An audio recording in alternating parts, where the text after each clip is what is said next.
Cyber पोलिसांचे नागरिकांना आवाहन, एपीके फाइल्स आणि लिंकवर क्लिक केल्याने मोबाईल हॅक होण्याचा धोका.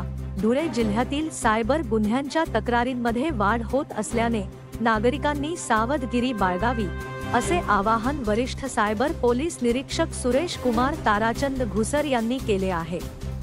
त्यांनी माध्यमांशी संवाद साधताना सांगितले की विविध प्रकारच्या एपीके फाइल्स जसे की धुळे क्राईम न्यूज, पंतप्रधान योजना, क्रेडिट कार्ड ऑफर्स किंवा लाडली बहीण योजना अशा नावाने जिल्ह्यात व्हायरल होत आहेत.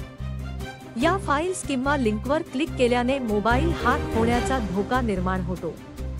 सायबर पोलीस ठाण्याचे वरिष्ठ पोलीस निरीक्षक घुसर यांनी सांगितले की कोणतीही अज्ञात एपीके फाईल डाउनलोड किंवा ओपन करू नका.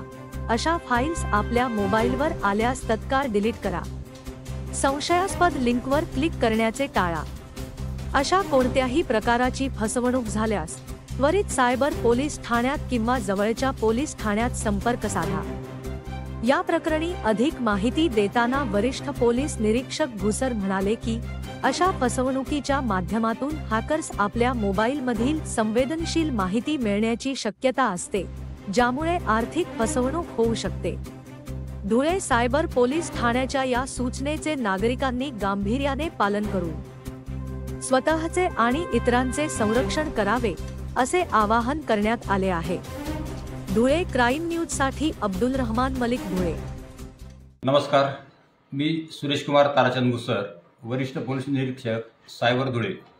आपणास आवाहन करतो की कोणत्याही प्रकारची एपीके फाईल जसे की धुळे क्राईम न्यूज, पंतप्रधान योजना संदर्भात, क्रेडिट कार्ड संदर्भामध्ये किंवा लाडली बहीण संदर्भामध्ये अशा बऱ्याच प्रकारच्या नावाने एपीके फाईल व्हायरल होत आहे. अशी कोणतीही एपीके फाईल ओपन करू नका, त्याच्यामुळे मोबाईल हॅक होऊ शकतो. ताबडतोब एपीके फाईल आल्यास त्याला तात्काळ तुम्ही डिलीट करा आणि काही तक्रार असल्यास धुळे सायबर येथे तुम्ही तक्रार नोंदवू शकता.